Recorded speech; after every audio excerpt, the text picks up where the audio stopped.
आशुतोष शशांक शेखर चंद्र मौलि चिदंबरा, कोटि कोटि प्रणाम शंभु, कोटि नमन दिगंबरा।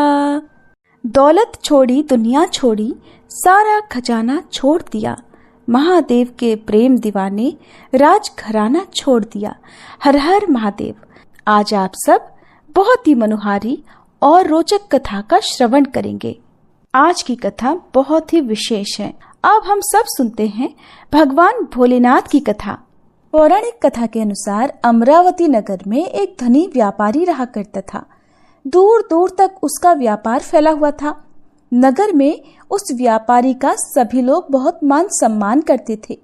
इतना सब कुछ होने पर भी वह व्यापारी मन से बहुत दुखी था, क्योंकि उस व्यापारी का कोई पुत्र जो नहीं था। दिन रात उसे बस एक ही चिंता सताती रहती थी कि उसकी मृत्यु के बाद उसके इतने बड़े व्यापार और धन संपत्ति को कौन संभालेगा। पुत्र प्राप्ति की इच्छा से वह व्यापारी हर सोमवार भगवान शिव की व्रत और पूजा किया करता था। सायंकाल को वह व्यापारी शिव मंदिर में जाकर भगवान शिव के सामने घी का दीपक भी जलाता था। उस व्यापारी की भक्ति देखकर एक दिन देवी पार्वती ने भगवान शिव से कहा, हे प्रभु, ये व्यापारी आपका सच्चा भक्त है। कितने दिनों से ये सोमवार का व्रत और पूजा नियमित कर रहा है। भगवान, आप इस व्यापारी की मनोकामना अवश्य पूर्ण करें। तब भगवान शिव ने मुस्कुराते हुए कहा, हे पार्वती, इस संसार में सबको उसके कर्म के अनुसार फल की प्राप्ति होती है। प्राणी जैसा कर्म करते हैं उन्हें वैसा ही फल मिलता है। इसके बाद भी देवी पार्वती नहीं मानी। उन्होंने बार बार आग्रह करते हुए कहा, हे महादेव, हे प्रभु, आपको इस व्यापारी की इच्छा पूरी करनी ही पड़ेगी। ये आपका अनन्य भक्त है। हर सोमवार आपका विधिवत व्रत रखता है और पूजा अर्चना के बाद आपको भोग लगाकर एक समय ही भोजन भी ग्रहण करता है। आपको इसे पुत्र प्राप्ति का वरदान तो देना ही होगा प्रभु। देवी पार्वती का इतना आग्रह देखकर भगवान शिव ने कहा, देवी, तुम्हारे आग्रह पर मैं इस व्यापारी को पुत्र प्राप्ति का वरदान देता हूँ, लेकिन इसका पुत्र 16 वर्ष से अधिक जीवित नहीं रहेगा। उसी रात भगवान शिव ने स्वप्न में उस व्यापारी को दर्शन देकर उसे पुत्र प्राप्ति का वरदान दिया और उसके पुत्र के 16 वर्ष तक जीवित रहने की बात भी बताई। भगवान के वरदान से उस व्यापारी को खुशी तो हुई, लेकिन पुत्र की अल्पायु की चिंता ने उस खुशी को नष्ट कर दिया। व्यापारी अब भी पहले की तरह सोमवार का विधिवत व्रत करता रहा। कुछ महीने पश्चात उसके घर एक बहुत ही सुंदर पुत्र उत्पन्न हुआ। पुत्र जन्म से व्यापारी के घर में खुशियां भर गई। बहुत धूमधाम से पुत्र जन्म का समारोह मनाया गया।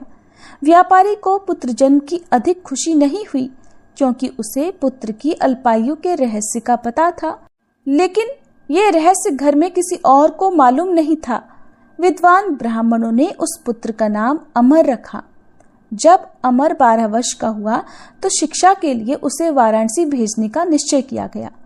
व्यापारी ने अमर के मामा दीपचंद को बुलाया और कहा कि अमर को शिक्षा प्राप्त करने के लिए वाराणसी छोड़कर आओ। अमर अब अपने मामा के साथ शिक्षा प्राप्त करने के लिए चल दिया।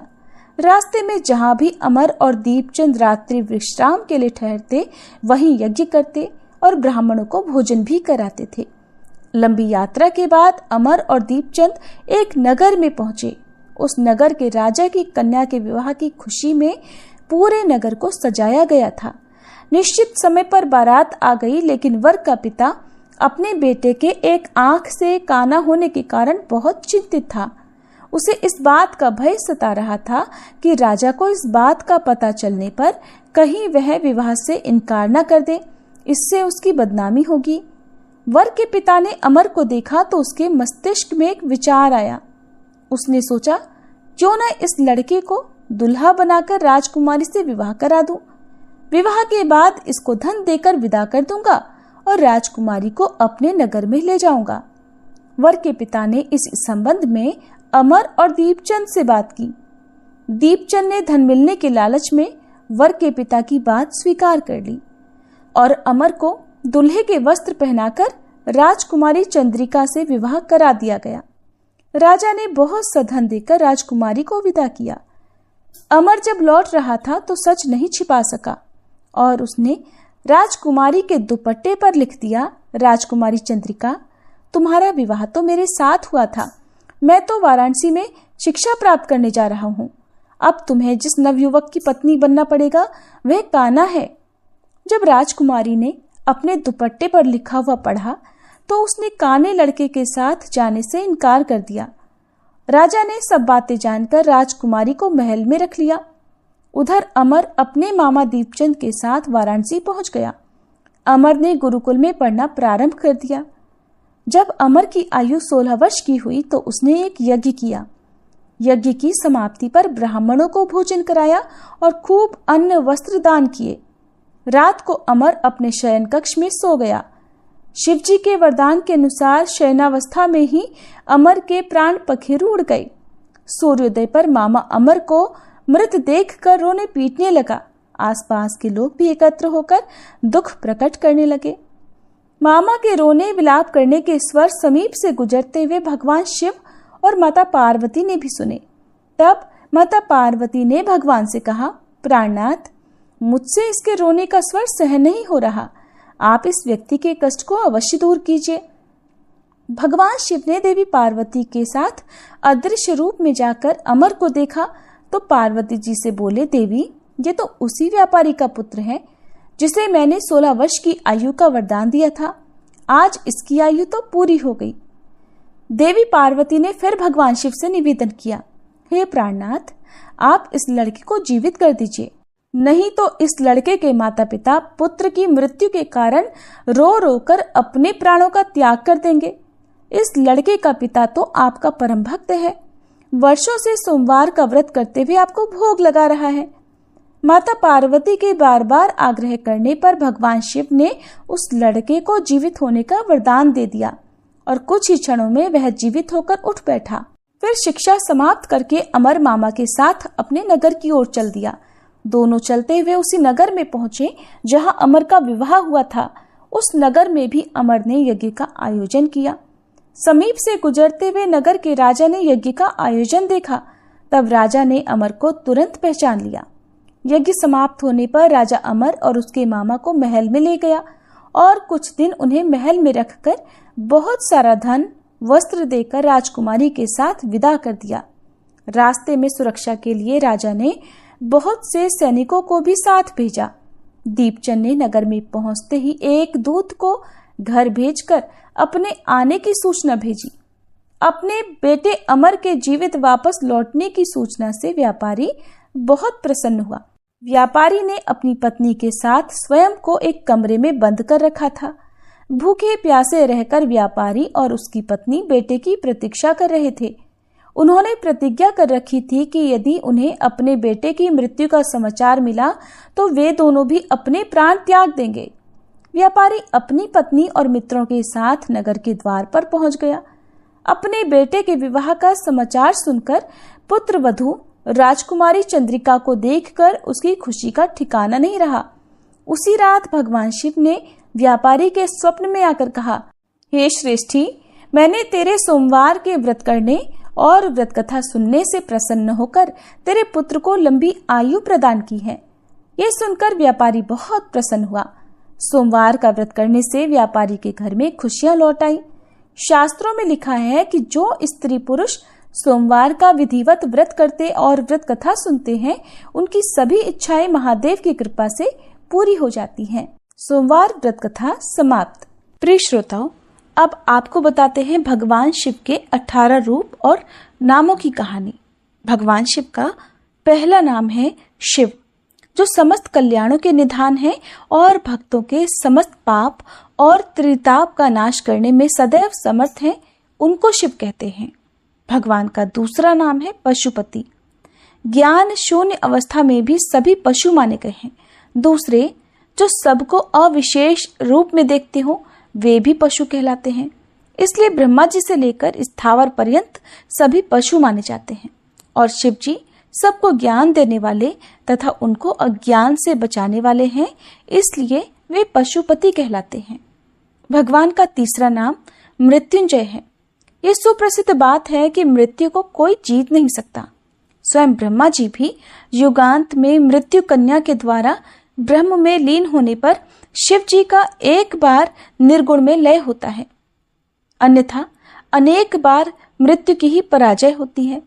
समुद्र मंथन के दौरान भगवान शिव ने देवताओं की रक्षा के लिए विष का पान कर मृत्यु पर विजय प्राप्त की थी, इसलिए वह मृत्युंजय कहलाते हैं। भगवान शिव का चौथा नाम त्रिनेत्र है। एक बार भगवान शिव शांत रूप में बैठे हुए थे। उसी समय हिमालय पुत्री भगवती पार्वती ने हास परिहास में पीछे से जाकर भगवान शिव के दोनों नेत्र मूंद लिए। नेत्र क्या थे? भगवान शिव रूप त्रैलोक्य के चंद्र और सूर्य थे। ऐसे नेत्रों के बंद होते ही समस्त संसार में अंधकार छा गया और संसार व्याकुल हो गया। तब भगवान शिव के ललाट से युगांत कालीन अग्नि स्वरूप तीसरा नेत्र प्रकट हुआ। उसके प्रकट होते ही 10 दिशाएं प्रकाशित हो गई, अंधकार हट गया और हिमालय जैसे पर्वत भी जलने लग गए। ये देखकर जैसे पर्वत भी जलने लग गए, तुरंत देवी पार्वती घबरा गई और हाथ जोड़कर भगवान की स्तुति करने लगी। तब भगवान शिव प्रसन्न हुए और उन्होंने संसार की परिस्थिति पहले जैसी बना दी। तभी से वह चंद्रार्काग्नि विलोचन अर्थात त्रिनेत्र कहलाने लगे। भगवान शिव का एक नाम कृत्तिवासा है। कृत्तिवासा वो होते हैं जिनके गज चर्म का वस्त्र हो। ऐसे वस्त्र धारण करने वाले भगवान शिव हैं। उनको इस प्रकार के वस्त्र रखने की क्या आवश्यकता हुई थी, इसकी स्कंद पुराण में कथा मिलती है, जिसमें लिखा है कि जिस समय महादेव देवी पार्वती को रत्नेश्वर का महात्म्य सुना रहे थे, उस समय महिषासुर का पुत्र गजासुर अपने बल के मद से उन्मत्त होकर भगवान शिव के गणों को दुख देता हुआ शिव जी के समीप चला गया। ब्रह्मा जी के वरदान से वो इस बात से निडर था कि कंदर्प के वश में होने वाले किसी से भी मेरी मृत्यु नहीं होगी। किंतु जब वह कंदर्प के दर्प का नाश करने वाले भगवान शिव के सामने गया तो उन्होंने उसके शरीर को त्रिशूल में टांग कर आकाश में लटका दिया। तब उसने वहीं से शिव जी की बड़ी भक्ति से स्तुति की। भगवान शिव बहुत ही दयालु हैं। वो कितना भी बड़ा पापी क्यों न हो, यदि ऐसा पापी सच्चे मन से भगवान शिव का स्मरण करे, भगवान की स्तुति करे, तो वो उस पर भी प्रसन्न होकर उसे भी आशीर्वाद दे देते हैं। गजासुर द्वारा की गई स्तुति से भगवान शिव बड़े प्रसन्न हुए और उन्होंने प्रसन्न होकर उसे वर देना चाहा, जिस पर गजासुर ने नम्र होकर भगवान से प्रार्थना की कि हे दिगंबर, यदि आप मुझ पर प्रसन्न हैं तो कृपा करके मेरे चर्म को धारण कर लीजिए और कृत्तिवासा नाम रखिए। जिस पर भगवान शिव ने तथास्तु कहा और फिर वैसा ही किया। भगवान शिव का छठा नाम है पंचवक्त्र। एक बार भगवान विष्णु ने किशोर अवस्था का अत्यंत मनोहर रूप धारण किया। उसे देखने के लिए ब्रह्मा जी जैसे चतुर्मुख और अनंत जैसे बहुमुख अनेकों देवता आए और उन्होंने एक मुख वालों की उपेक्षा का लाभ उठाया। ये देखकर एक मुख वाले शिव जी को बड़ा ही क्षोभ हुआ। वो सोचने लगे कि अगर मेरे भी अनेकों मुख और अनेकों नेत्र होते तो भगवान के इस किशोर रूप का सबसे अधिक दर्शन मैं ही करता। बस फिर क्या था, इस कामना के उदय होते ही वे पंचमुख हो गए और उनके प्रत्येक मुख में 3-3 नेत्र बन गए। तभी से भगवान शिव को पंचवक्त्र भी कहते हैं। भगवान शिव का 7वां नाम शीतिकंठ है। एक समय बद्रिकाश्रम में नर और नारायण तप कर रहे थे। उसी समय दक्ष यज्ञ का विध्वंस करने के लिए शिवजी ने त्रिशूल छोड़ा था। दैव योग से वह त्रिशूल यज्ञ विध्वंस करके नारायण की छाती को भी भेद गया और भगवान शिव के पास आ गया। इससे शिवजी क्रोधित हुए और आकाश मार्ग से नारायण के समीप गए। तब उन्होंने शिवजी का गला घोंट दिया। तभी से ये शीतिकंठ भी कहलाने लगे। भगवान का 8वां नाम है खंड परशु। उसी अवसर पर नर ने परशु के आकार के एक तिनके खंड को ईशी का वस्त्र से अभिमंत्रित करके शिवजी पर छोड़ा था। तब शिवजी ने उसको अपने महत्व प्रभाव से खंडित कर दिया। तभी से वह खंड परशु भी कहलाते हैं। भगवान का 9वां नाम प्रमथापित है। कालिका पुराण में लिखा है कि 36 कोटि प्रमथगण भगवान शिव की सदा सेवा किया करते हैं।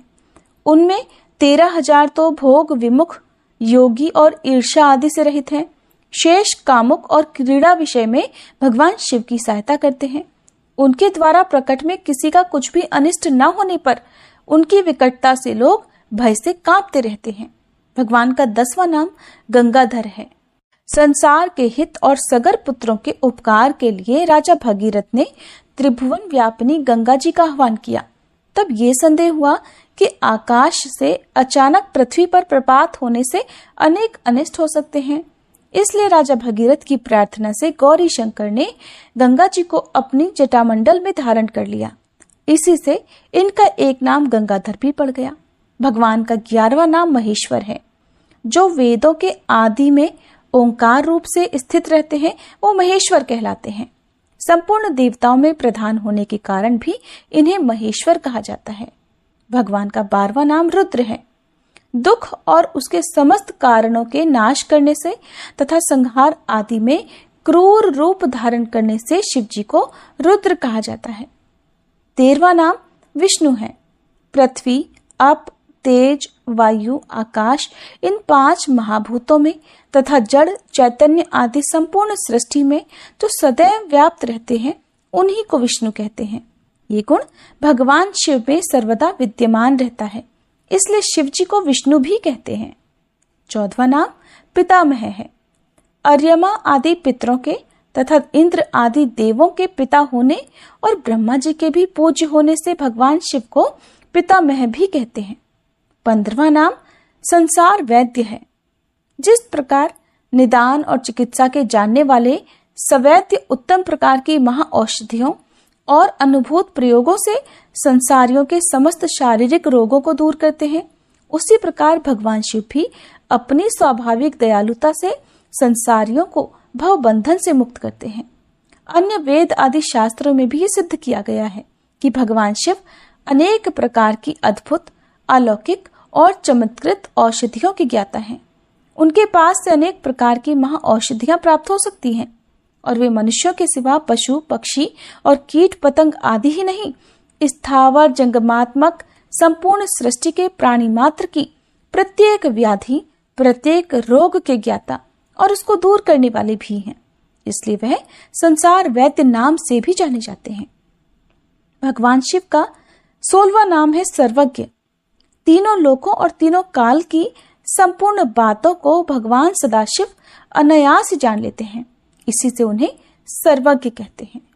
भगवान शिव का 17वां नाम है परमात्मा। अब तक बताए गए सभी गुणों से संयुक्त होने और समस्त जीवों की आत्मा होने से भगवान शिव परमात्मा भी कहलाते हैं। भगवान शिव का 18वां नाम है कपाली। श्री ब्रह्मा जी के मस्तक को काटकर उनके मस्तक को कई दिनों तक अपने कर में धारण करने से आप कपाली कहे जाते हैं। तो ये थी भगवान शिव के 18 नामों की जानकारी। अगर आपको पसंद आई हो तो वीडियो को लाइक जरूर कीजिएगा।